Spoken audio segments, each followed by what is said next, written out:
I never thought the woman who claimed to love her grandson the most would be the one who taught me exactly how far I'd go to protect him.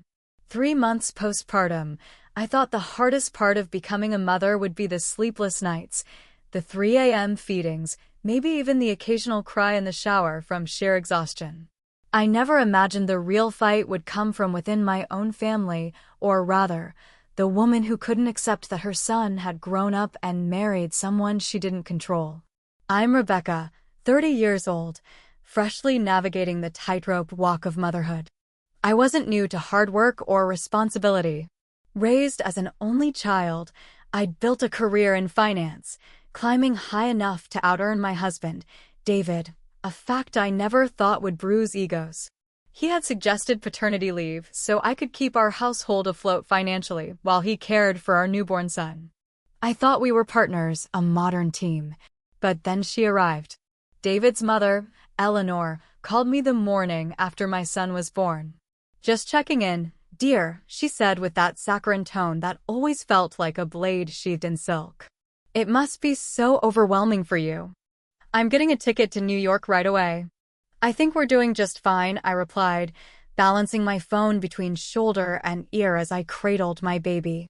I was trying to keep my voice neutral, but I should have known Eleanor could smell insecurity like a bloodhound.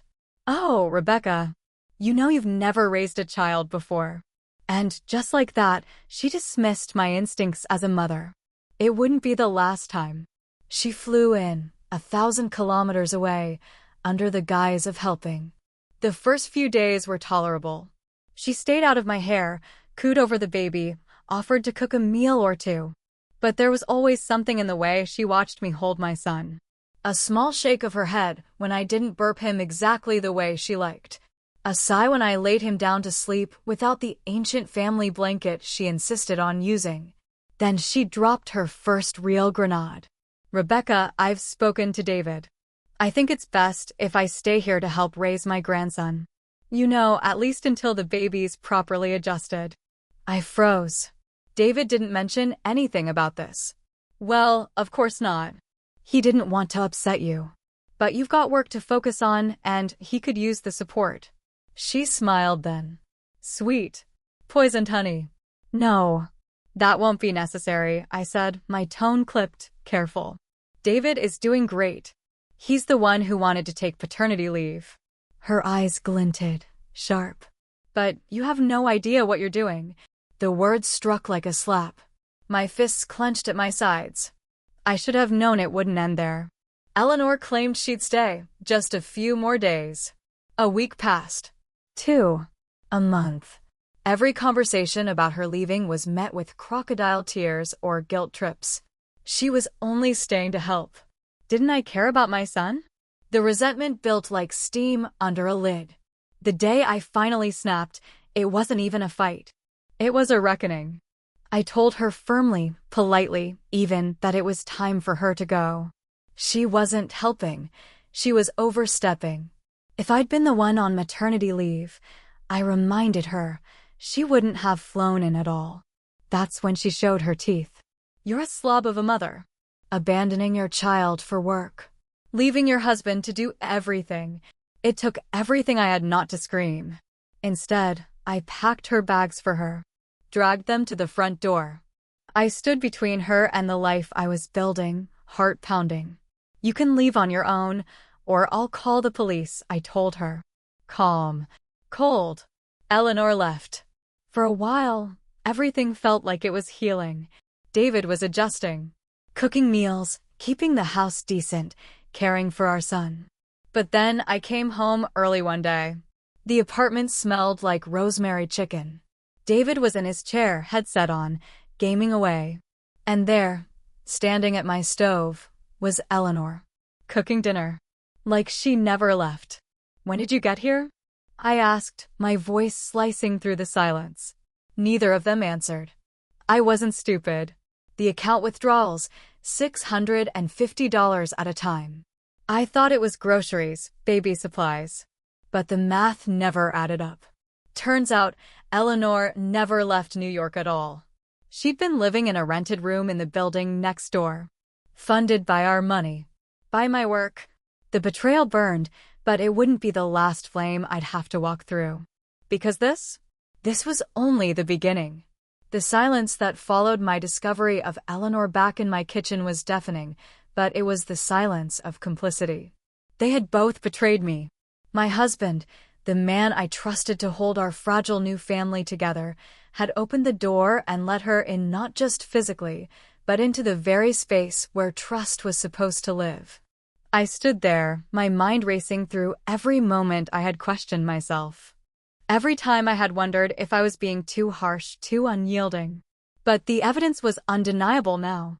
She had never left. Every withdrawal from our account, every unexplained gap in the budget I had been too exhausted to examine, had been for her. For the room she rented just a stone's throw away, waiting to slip back in like a shadow when I wasn't looking. It was hard to say which betrayal cut deeper, the fact that she had orchestrated this, or that my husband had allowed it. I didn't yell. I didn't cry. I moved with a kind of cold efficiency I didn't know I possessed. I gathered my things, the baby's clothes, my work laptop, the pieces of my life that mattered, and I left. There was no discussion, no room for compromise. I knew in that moment that staying would only chip away at what was left of me. I blocked their numbers before I even walked out the door. The weight of it, the finality, was like a door slamming shut behind me. But it wasn't over. Not by a long shot. For weeks, my husband tried to apologize.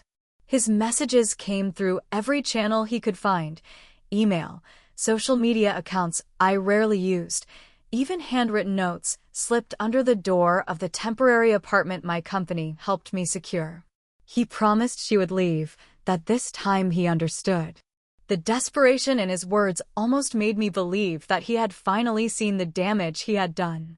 I allowed him back in slowly, cautiously. I told myself I owed it to our son to try, to give him the family I never had. Eleanor was gone, at least that was the story, and for a time, things seemed better. He tried. He really did. But trying isn't the same as changing. The house became a reflection of his unwillingness to grow. Dishes piled up in the sink, laundry went unfolded. Takeout containers replaced home-cooked meals. Our son's diapers sat unchanged too long, and the air grew thick with the stench of neglect. I offered solutions, rational and fair. We could hire a nanny, a housekeeper. He could return to work, reclaim his independence. But every suggestion was met with resistance. Strangers couldn't be trusted, he insisted. It was too expensive. But the truth was simpler and more damning. He didn't want to shoulder responsibility. He wanted his mother back. For free. And I realized then, with a clarity I hadn't allowed myself before, that I had married a boy, not a man. And boys don't change. The day I made the decision to leave again wasn't marked by any single explosion. There was no screaming match, no dramatic confrontation. It was a quiet unraveling, a slow erosion of patience, trust, and the last fragile threads that held our family together. I watched the patterns repeat, the same cycles I thought we had broken the first time. But I knew better now. The house remained in disarray. His promises became hollow echoes of words I'd heard before. Dinners weren't cooked, they were ordered, haphazardly, arriving in paper bags that cluttered our counters. The baby's care became an afterthought for him. Diapers left soiled too long, bottles unwashed. He made excuses for everything. The baby was fussy. The day was too long. He needed a break. But I had worked long hours too. I had risen before dawn, poured myself into my career to keep us afloat, and still managed to hold the pieces together before. Now, I was expected to play both roles, provider and mother, while he abdicated all responsibility under the pretense of helplessness. The last vestiges of compassion I held for him slipped away as the truth became clearer. He didn't want to step up. He didn't want to learn or grow. He wanted the same dynamic he had always known, where his mother swooped in and did the work for him. I realized I wasn't fighting for our family anymore. I was fighting against a legacy of coddling that I couldn't compete with. I saw the contempt in his eyes when I brought up hiring help. To him, it was an attack. He couldn't fathom that someone outside his bloodline could care for our child or manage our home. But the reality was simpler. He didn't want to put in the effort himself or allow anyone else to be paid to do it. It wasn't about trust. It was about entitlement. So I did what I knew I had to do. I packed my things again, methodical this time, colder. There was no hesitation as I folded the baby's clothes, as I gathered the essentials I needed to start over once more. I called the moving company before he even realized I was serious. I blocked him on every device, every account. His mother, too. I made sure that door was locked tight behind me, but this time, I wasn't just leaving. I filed for divorce the same day I left. There was no point in prolonging the inevitable. He wouldn't change. He had shown me who he was again and again. And this time, I believed him. A custody hearing was scheduled. He tried to spin his story, leaned heavily on his mother's testimony, painting me as cold, career-obsessed, unfit. It didn't surprise me when they showed up to court together, a united front of codependents, determined to paint me as the villain. What did surprise me was the court ruling. 50-50 custody. At first. But they had no idea who they were up against. 50-50 custody. The words rang in my head like a mockery, echoing long after the courtroom emptied. After everything, after the deception, the neglect, I was being told to trust this man with my son half the time. A man who couldn't even remember to change a diaper. A man who relied on his mother to cook his meals and clean his house. A man who had shown me, with no uncertainty, that he could not stand on his own. But this was not the end. Not for me. Not for my son. I filed my appeal before the ink dried on the initial ruling. I knew that courts favored shared custody, that they bent over backwards to give both parents equal standing, but I also knew the truth. And truth, when wielded properly, is the sharpest weapon. I started gathering the evidence. Not just scraps, not vague recollections, I built a fortress of facts. I reached out to his former employers, one by one, tracing the pattern of his career. Or rather, the trail of his failures.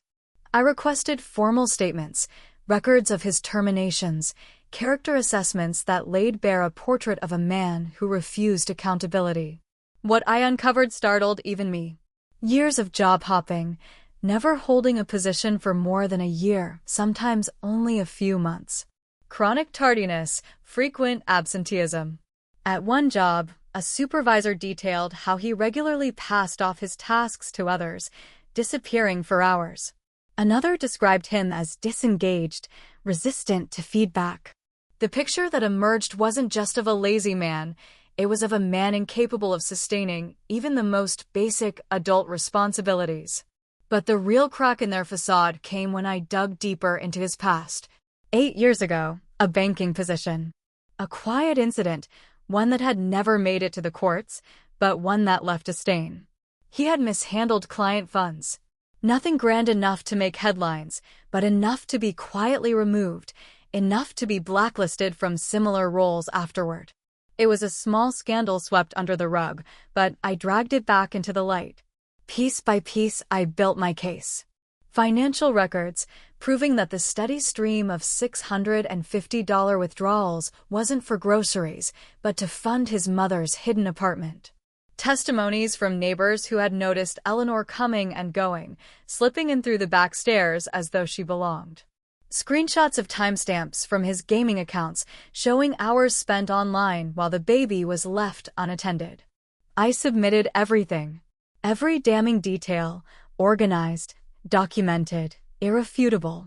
When the second court date arrived, I sat there, calm, collected, while they unraveled. Their version of the story, the noble father and grandmother, saving the child from a cold, neglectful mother, collapsed under the weight of evidence they never expected me to bring. They underestimated me. They thought I'd just walk away. But I wasn't done. Not yet.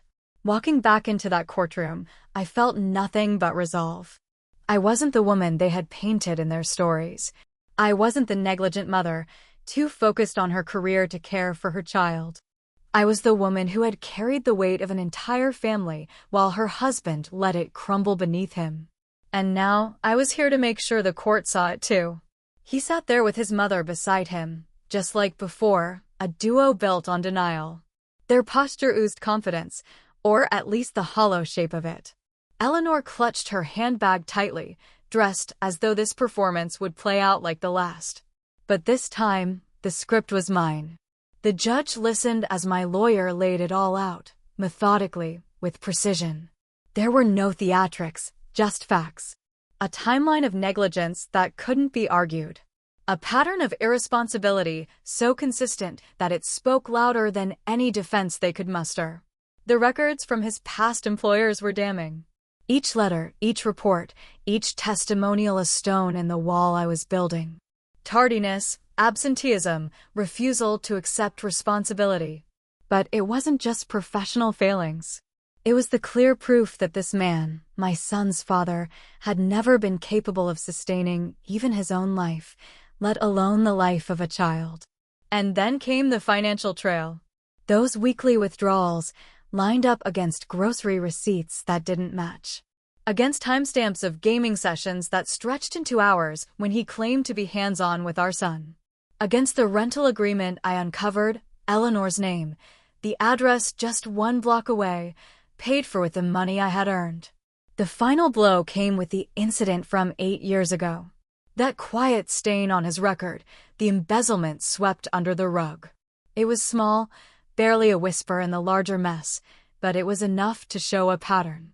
A man who cuts corners, who shirks responsibility, who lets others clean up his messes. I watched his expression shift as each piece fell into place. First indignation, then unease, then fear. Eleanor's face hardened, her lips pressed together so tightly they blanched white. But neither of them could stop what was unfolding. The judge's gaze was stern, measured. The courtroom settled into silence as he reviewed the evidence. And then, like the crack of thunder before a storm, he delivered the verdict. Full custody granted to me. There was no room left for their appeals, no ground left for them to stand on. Eleanor tried to protest, tried to assert that she, somehow, should have a say. But the judge shut her down. Custody belonged to the parents, not meddling grandmothers. And just like that, their world collapsed. But mine? Mine was just beginning to rebuild. The courtroom emptied slowly, but I stayed seated for a moment longer. Not out of hesitation, but because I wanted to feel that space around me empty of their presence, empty of their accusations. Just silence. And victory. Eleanor's sharp voice echoed down the corridor as she stormed out, throwing one last complaint toward the judge under her breath. It didn't matter. None of it mattered anymore. Her authority had been stripped away in front of her son, in front of me, in front of the law. She had overplayed her hand. For the first time, David wasn't just standing there, protected by the shield of his mother's interference. He looked hollow, diminished. A boy exposed, standing in the ruins of the illusion they had tried so hard to maintain. His confidence had always come from knowing someone else would clean up after him. But there was no one left to sweep this mess under the rug. Full custody was mine. My son's well-being, his future, secured.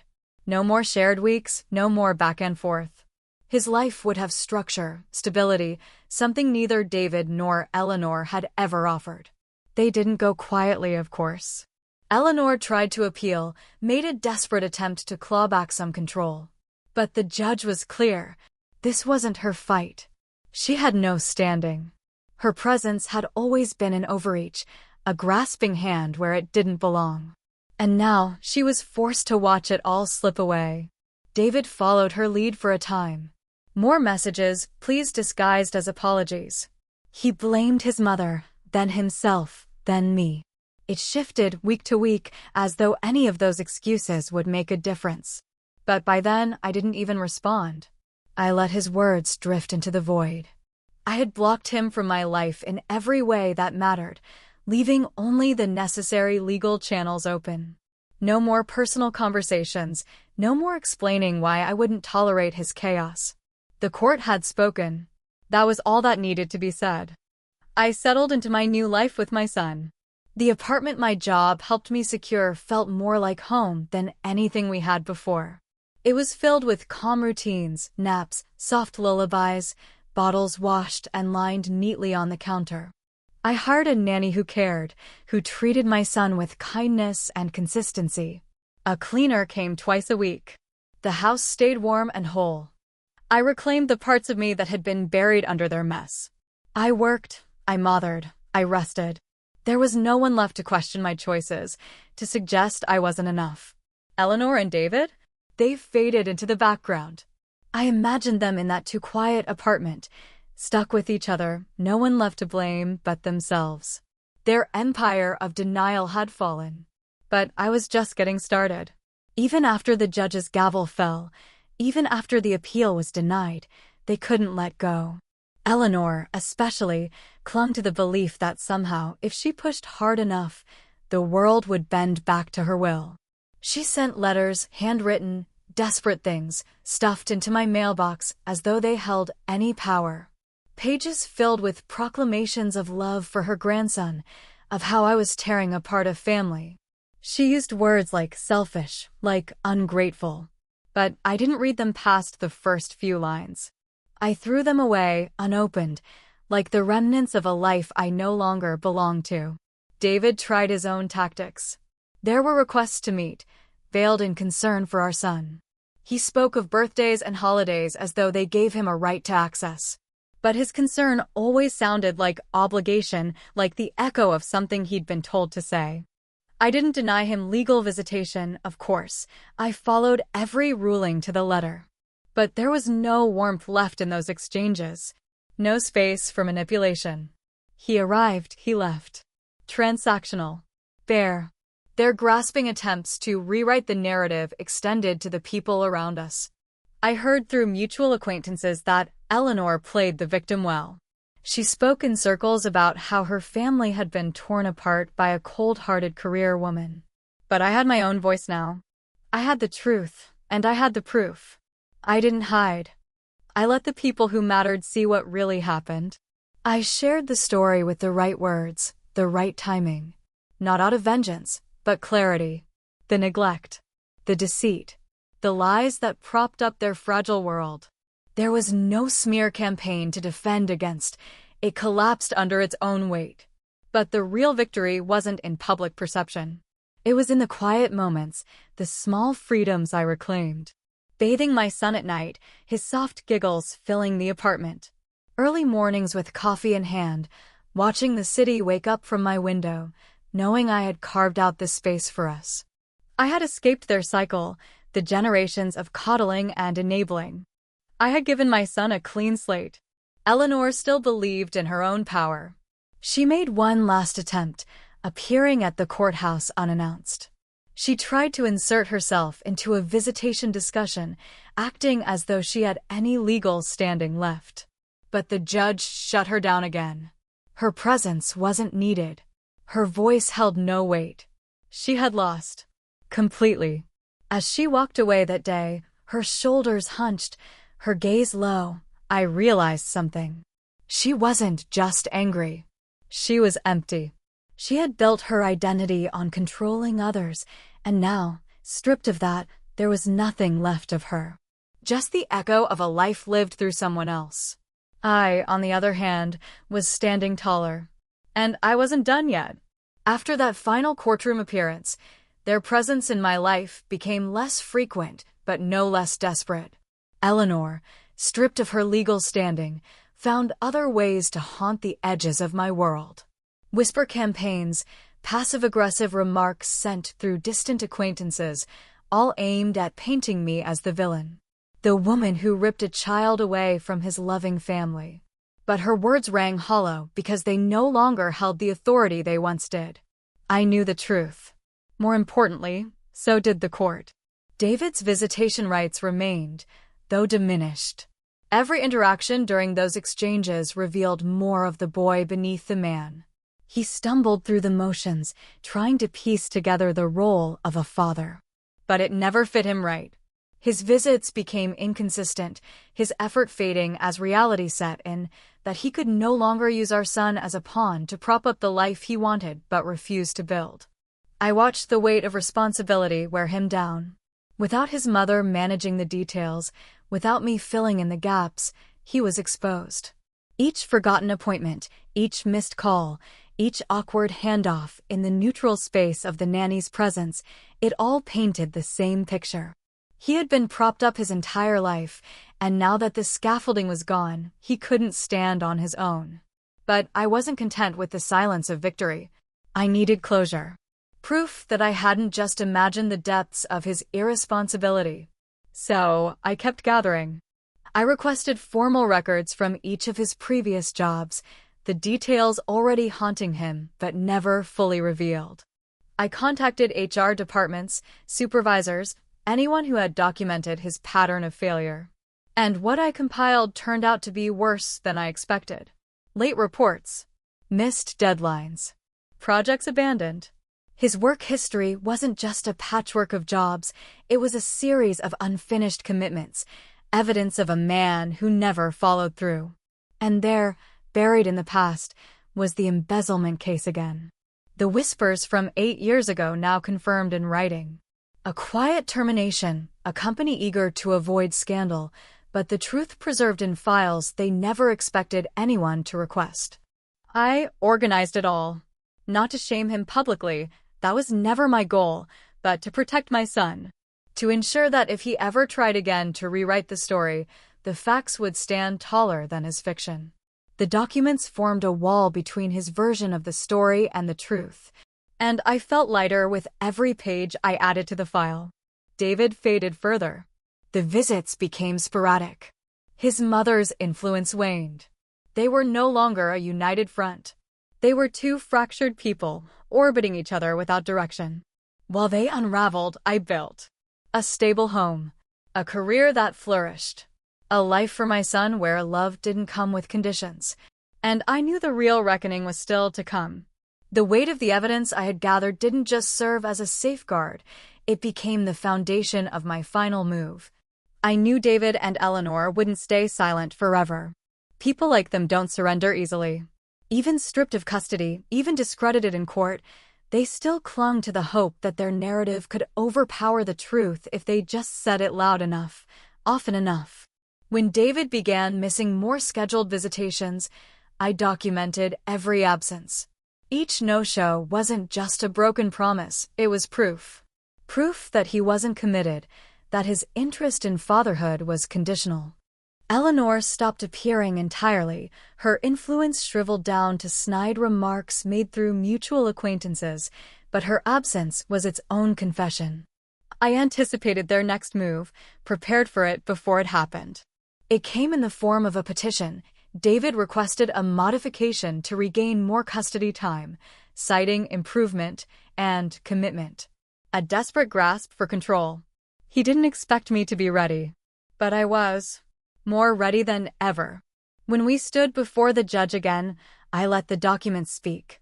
Missed visits, employment instability, and the record of his past financial misconduct, all laid out cleanly. He stammered, unprepared to face the sheer volume of facts. No mother to defend him this time.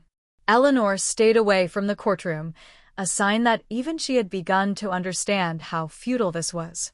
But the moment that sealed everything came when I presented the final piece.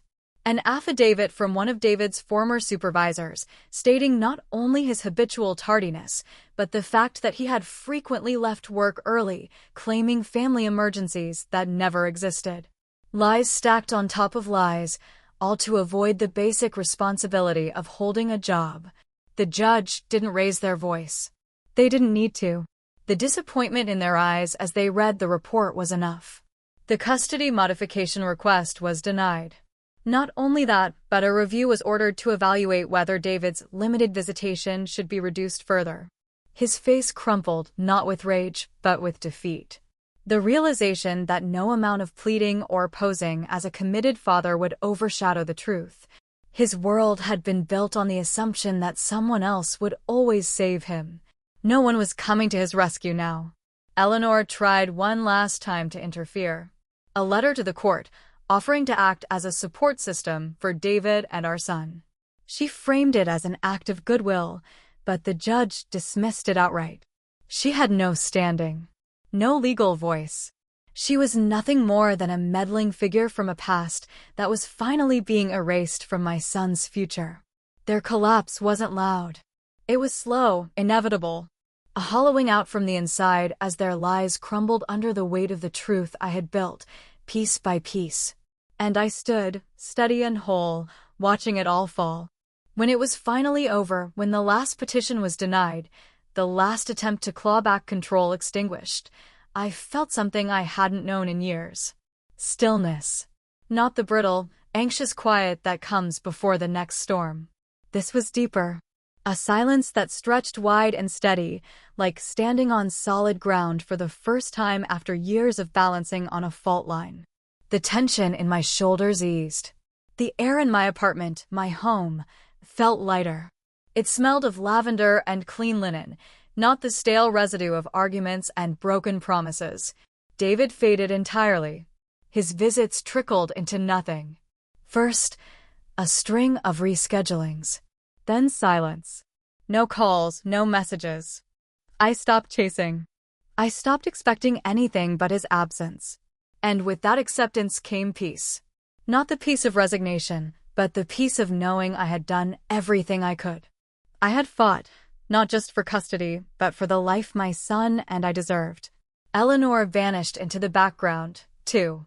I imagined her in her apartment, the walls closing in as her influence drained away. She had built her life around controlling others, and now, stripped of that role, there was nothing left but her own echo. But I wasn't focused on their endings anymore. I was focused on my beginning. I flourished. My career soared. Promotions came, not because I chased them, but because I had space to breathe, to thrive. I decorated our home in soft hues and warm light. I filled it with routines that gave my son stability. Storytime before bed, Saturday mornings at the park, Sunday brunch at the corner cafe. The kind of simple, quiet life that had once seemed impossible beneath the weight of Eleanor and David's chaos. Every now and then, I'd receive a second-hand whisper about them. David picking up odd jobs, never lasting long. Eleanor complaining to anyone who would listen, her story unraveling more with every retelling. But they were just echoes, distant noise that couldn't reach me anymore. The custody arrangement stood firm. Full custody mine, legally locked in place. I knew if either of them ever tried to breach that wall again, I had the strength and the evidence to stop them. But the true victory wasn't in the paperwork. It was in the quiet mornings, sipping coffee while my son napped peacefully. In hearing his laughter echo through rooms filled with love, not tension. In watching him grow up free from their grasp, unburdened by the legacy of dysfunction they tried to impose. I built a life they couldn't touch. One where I stood tall, not because I had to fight every day, but because I had fought enough. I carved out a world where my son would know love without conditions, security without fear. They underestimated me. They thought I'd break. But I rose. And they, left behind in the ruins of their own making, could only watch from the outside. I was free. Finally. Completely. Free.